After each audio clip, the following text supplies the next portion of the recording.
Hey guys, welcome back to another video. Today we're gonna make mozzarella sticks. Let's roll right into the intro.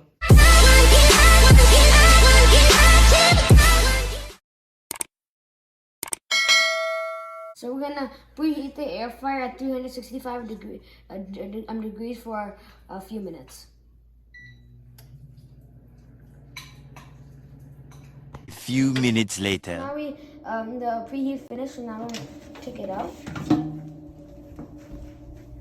And then we're gonna put the mozzarella sticks in there. Frozen mozzarella sticks.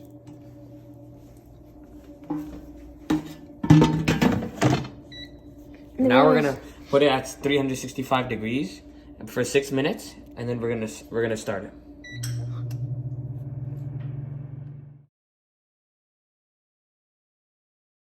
The mozzarella sticks are finished, so now we can take them out and just put them out like this. Okay. And now we can just put some marinara sauce into this.